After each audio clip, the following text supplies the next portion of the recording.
Hey, it's Friday, and we are here with our Friday roundup of the week that we talked about his needs, her needs on our podcast. And Becca, I have two things that I want to talk about that are related. Okay. And I haven't told you about any No, of I these, have no idea what's going on. But you can go with it, okay? Sure. So I've had two separate thoughts this week that I think mold into one at the end. And the first one is this, that when we looked at his needs, her needs, we saw something very similar in the issues that we had with the book For Women Only or with Love and Respect, which is that even though these books claim to be Christian marriage books, they don't take Jesus as their starting point. Yes. They instead take as their starting point men needing sex. Yeah, or just men needing something, right? Like they ask men, hey, what do you want? Yes. What do you think makes a good marriage? And then whatever men say, they say we're Christians, and so therefore we believe men. Yeah, well, they say, well, because we're Christians. Yes, because if men want this, it must be because God gave men this need, and so women, you need to meet this need. They never say, guys are saying that they want sex even if their wife isn't into it. Maybe that's something that we should challenge. Maybe there's an area where we need sanctification as a church. Yeah. And what they don't do is they don't say women need this, and so therefore God must have made women with those needs. Yeah. They only do it for men. Well, it's interesting because the needs that women have are actually highly correlated with intimacy, like in his needs, her needs. No, I mean, think about all the housework stuff. No one's writing books about how you cannot expect to have sex. You cannot expect to have a wife who loves you. You cannot expect to be treated well until you're doing at least half of the housework. Yeah. No one's writing that to men. No. But Yeah. But I do think it's interesting though that the needs that they say that women have actually do lead to intimacy quite often. Like things like open and honest communication, affection, intimate conversation. Yeah, things that are actually, quite frankly, are on almost every validated couple scale for marital flourishing. This is the thing. Like the stuff that they say women need is correlated with marital flourishing. The stuff they say men need is not. And yet they don't question that. It doesn't cause them to say, maybe there's something going on here that needs to be questioned. Like, for instance, in his needs, her needs, and we did a super long, I think it was our longest podcast we've ever done. This week it was an hour 45, but it was gosh. It was all really good. I know I told you that when we were wrapping up, we can't wrap up for very long because it went long. It's a really good podcast though. And I'm trying to figure out if like the longer form is better or if we should split it into two later on. So we're trying to figure that out. But anyway, really, really good podcast. But, one of the things that he said in his needs, her needs is that men tend to have this need for like a physically attractive spouse or for someone to do your housework. And it's like, if you think that's a God-given need, you haven't, like, that's crazy. Yeah. That's just crazy. And so I got a letter that illustrates this. I got some feedback from the podcast yesterday that illustrates this that I just wanted to read to you. Okay. So a guy wrote, I'm listening to your episode on the problems with the book His Needs, Her Needs, and this book caused a lot of damage in my previous marriage. I remember reading the chapter on the man's need for his wife to look physically attractive. My wife had just had our second child. Yep. And understandably had gained a little weight. Yep. And after reading that chapter, oh no, I felt justified in telling my wife that I would like her to lose some weight. She was devastated. I had hurt her deeply and I knew it. I was also very confused. I thought I was taking actions to help strengthen our marriage. I was reading Christian marriage books, yet I lacked the discernment to determine whether these books were actually teaching biblical truths. And unfortunately, that marriage ended. I deeply regret my actions toward my wife and the way I treated her. The good news is I am now on a path to becoming a safe, healthy man. I'm finding healing through therapy and resources like Bare Marriage and Fresh Start Family. Wendy Snyder is amazing. We pointed everyone to Wendy. So yay, Wendy. Good show. Go check out Fresh Start Families, everybody. I know I can't change the past, but I can set myself up for a healthier relationship in the future. And I'm truly thankful you're calling out the damage books like His Needs, Her Needs can cause. I was one of those people that not only bought the lie of this book, but also gifted it to other married couples. But now that you've written the marriage you want, I can start gifting that one instead. Oh, that's nice. So that's lovely. And I'm really sorry for the guy. But what he said, I mean, obviously. Well, here's the thing. Like, let's be very clear here. I don't care if someone's telling you get to tell your postpartum wife that you think she's too overweight. Yeah. You don't get to. And this is an issue where it's like, okay, so we had, and this guy, from this letter, he would not disagree with this. Yeah. There were deep desires that were unhealthy already within him. Yeah. That His Needs, Her Needs gave him, it sounds like they gave him permission to speak them rather than challenging him on those base desires. Yes. Right? That's the issue. It's not like, well, I never thought about that before until he's heard and he's told me. That's not what this guy's saying. Yeah. It's like, quite clearly, I don't think that this guy would argue with my interpretation of this. It's that what often happens is people who are unhealthy and have unhealthy desires and like just frankly not realistic ideas of what a marriage is supposed to be are often enabled by these books instead of being challenged and convicted. Yeah, their emotional immaturity is baptized as, someone said this most amazing line today, and I'm like, oh my gosh, I have to remember that line because it's our comment of the week, and now I can't remember it. But it was like we are baptizing emotional immaturity and calling it discipleship. Yeah, or something like that. Yeah, like like we're taking emotional immaturity in men, and we're like, calling it discipleship by teaching men that all of this is good. And so, these books don't start with like when we wrote The Marriage You Want. What we did was we said, okay, what actually leads to a healthy marriage? Let's just take a look. Let's throw everything at the wall, and see what sticks. Like, so we wrote this incredibly long survey. And we were able to see what things were associated with marital flourishing and what things were not. And so once you know that, then you can say, hey, everybody, here's what you can do to make your marriage strong. We didn't just say, hey, what do you want your spouse to do for you? We actually measured, what makes marriage, the people who have good marriages, what's going on, and people who have bad marriages, what's going on. So that's the way you do it properly. Okay, now here's the second thing I want to talk about. We were in a conversation this week online with a woman who I used to be in like the Christian marriage blogging and writing and author circles before you read Great Sex Rescue, and I made myself very quickly got kicked out of those circles. Yes, I just burned the bridges. Can I just also say, because a lot of people who are new might not understand this or might not realize this, when we wrote The Great Sex Rescue, we thought that some of the really big names in evangelicalism would be willing to like write the forward and give like endorsements. Because I was friends with a lot of them. Yeah. Like there are people who we sent the book to. We were like, hey, what do you think? Can you give an endorsement or even write the forward? And they're like, I agree with your message, but no. Yeah. Because they just weren't willing to stand up against people who then they ended up platforming and really promoting a lot of the authors that we called out because they thought that we were mean. Yeah. Right? And it's like, okay, so it's not like we were we genuinely thought that some people would like understand. Yes. And yes. Anyway. So you thought. I thought. Joanna and I went.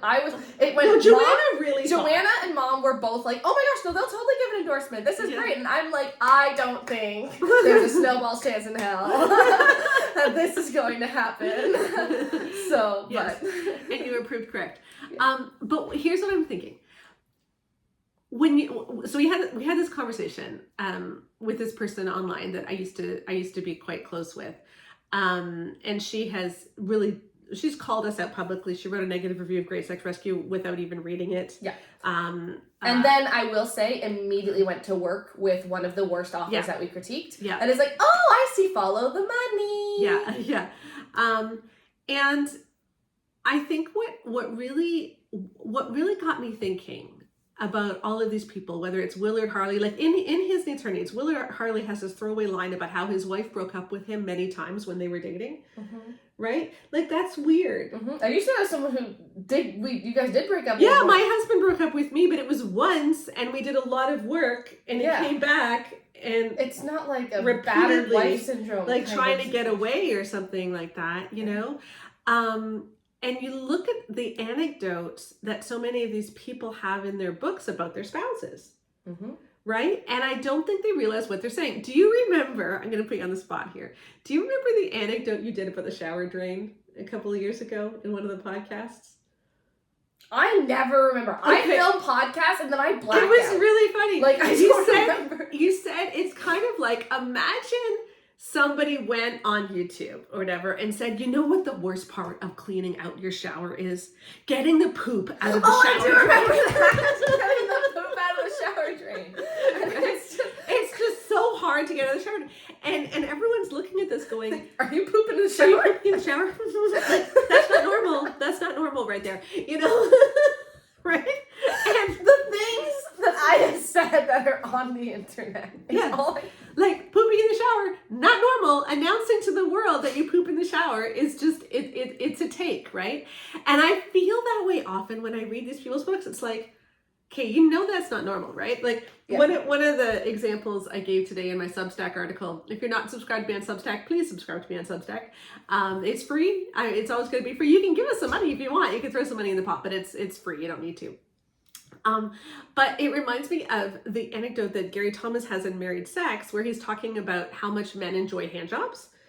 From women postpartum and what they enjoy about those hand jobs when these women have just given birth. And it's like, okay, this is very clearly not actually what's happening. Yeah, but he talks about, he loves how, she's moaning her lubrication from her arousal. And it's like, honey, if she is postpartum, that is not lubrication, that is lochia. It's just clearly, I think these people don't realize when it very clearly becomes like, oh, you're just telling us fantasies. Yeah, like... And not reality. Like, you're not... Yeah. Because we're not basing this in evidence. We're not basing this in what research says. We're not basing this in this external to ourselves. Because there's... This is weird. This isn't normal. This is weird. And so many people are giving anecdotes. Like saying how, if your husband drives in circles and gets you lost, you're not allowed to say, hey, you missed the turn back there. Because that, or saying... you have to spend all weekend watching football with your husband because he won't do anything with you, and thinking that that's normal, right? Or like it's normal that your husband wrenches his head away when he sees a jogger coming because he can't look at like. And in fact, it's not just normal. That's probably something he's a good guy because most guys just wouldn't even wrench their heads away. Yeah, and I'm like, most guys don't have to. Like, yeah, and like I read a lot of these anecdotes, and I'm like, that's not like that's concerning. Like, do you not realize that what you're saying about your marriage is concerning? And so this is what got me thinking. Is like when we ask the question, why don't these marriage authors repent? Like, why don't they just say, wow, I made a mistake. I'm writing this stuff because this is what the woman was challenging us with this week is we all have the same goals. We're all trying to help marriages. And that's what she says. Yeah. And I'm like, do we though? Because if it's very clear that the advice that you're giving does not help marriages and actually harms marriages, and you don't then take that advice back, your goal is no longer to help marriages. It isn't. Right? The goal is to protect your brand. Right. And so, but it's very easy when you look at that to say, well, these people must all be, proud, money hungry, whatever it might be. But I'm actually wondering if there's a deeper issue here, and that a lot of these authors, if they were to admit that what they wrote was wrong, they would have to admit that their marriage is a mess. Yeah, I think that's a good point. And I just wonder how much that's actually the issue. Because when you look at the descriptions, and we did a podcast last year when we were talking about like the news that Elizabeth Elliot had actually been in an abusive marriage the whole time she'd been writing all her marriage books. Yeah, which is like not at all surprising. No, and like how much of Christian marriage advice is just people trying to process their trauma instead of going to therapy. They write books. Well, and if the one thing that you're like all these people always have one or two things. They're like, I agree with you on 90%, but I just can't get behind that specific one. And I'm like, why?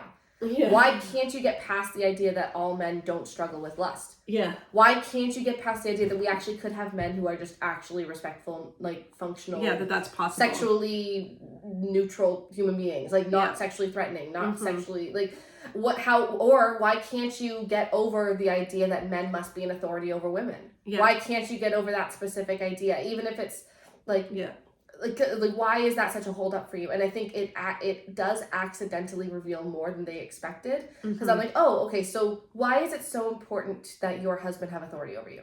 Yeah. Why are you having to convince yourself so hard that it's okay? Yeah. What is your marriage like? Right? Because a lot of people, I know many people who are like, I mean, like, I think the Bible really says this, but like, I don't, like, we don't, like, it's fine. Like, my husband would never, but like, I think the Bible says, but that's not what these people are saying. They're like, no, this is God's design. It is vitally important. It is good for women to serve under men. This is the thing I can't get over.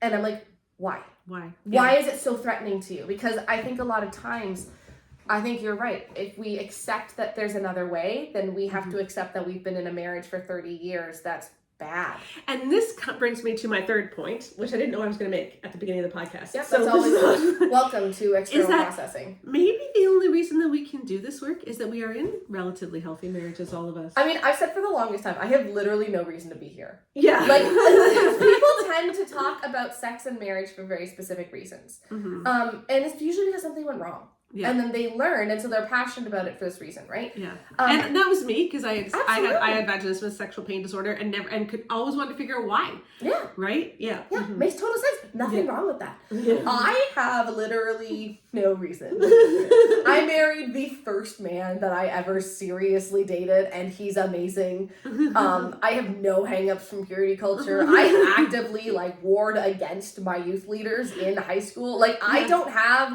spiritual abuse baggage. I don't have any if you did these messages, if I had taken a survey, I would have been like, yeah, I heard all these. Nah, I didn't believe any of them. By the time I was 16 years old, I had deconstructed all this crap, right? I have no reason to be here. Yeah. And I think that's why I often I'll say I find the job both easier and harder because of that, because there's a lot of things that I'm like, this is just not a thing that needs to be worried about, because it's just normal. Yeah. Right? And people are like, people are worried about this? Okay. This is something people put time and attention towards? Oh dear.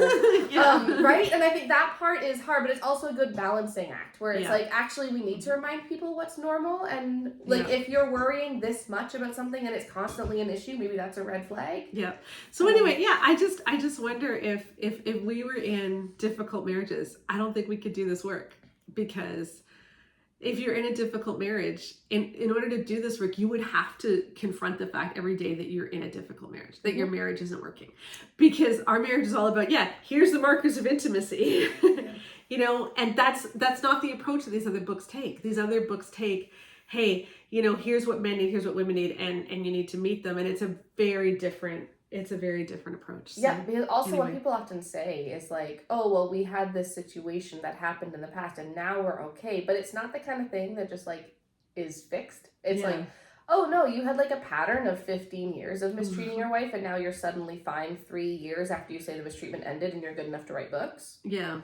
Oh, on that note, can we please stop following Instagram marriage influencers whose only claim to fame is that they had an affair that they're now over, and so they're going to teach you, because seriously, there are so many who have millions of followers, and people are constantly sending me their reels to deconstruct or critique. It's we need to stop following people. So I'm going to be real honest here, folks. Yeah. If you are following someone whose only claim to give marriage advice is that they had an affair, that is not on anyone other than yourself. If you follow their advice, you need to stop. That is not on anyone other than yourself. And so many those who got big on Facebook 8 years ago, 10 years ago, who are still really big. It's if there's no credentials behind it and they're just simply talking about their own relationship, please stop following them. This is not the same thing as Focus on the Family holding up something as the best thing and churches doing these conferences. This is a social media account that is your choice that you are following. Yeah, just because people are talking about marriage and you're interested in marriage doesn't mean you need to follow everybody. You actually need to be very discerning, as this guy said. Okay, I want to end with another letter. This is our man week, okay? Because I had a lot of emails from men this week, and this one I've been going back and forth with this guy a little bit, because his wife was just trying to get him to see that he had been abusive, and he sent me this email about the marriage you want. My wife gave me your new book after she read it, and I can tell you I am embarrassed. Everything you say is true. I was not treating my wife like the lady I thought was special enough to marry. Your book has been a blessing to us because I am reading it, and because I am reading it, it has opened a doorway to reconciliation. I listened to the audiobook to and from work, and I could barely handle part 2 about sex. Why was I treating her so harshly? Why didn't I recognize that she was not doing well, and that was the reason she wasn't enjoying sex? I can't thank you enough, because this book is what I've been praying for. Aww. That's wonderful. And I hope they keep getting counseling. And I hope that she keeps on being like, yo, this is a big thing to fix. This isn't just an overnight thing. But him realizing it is such a huge part of it. And her having strong boundaries as well. Yeah, it's such a huge part of it. And so, yeah, it's let's just start with what real intimacy is. So that's what I wanted to say this week. Go check out The Marriage You Want. It's a healthy marriage book. Stop following bad Instagram and Facebook marriage accounts. And yeah, check out our podcast this week and our download for His Needs, Her Needs. I'll put the link in the podcast notes. Okay, you gotta get up and turn it off. Wait. Oh, Aragorn. That's fine. Aragorn doesn't poop in the shower. Oh, there you go. I don't know what you want me to say. Okay, goodbye.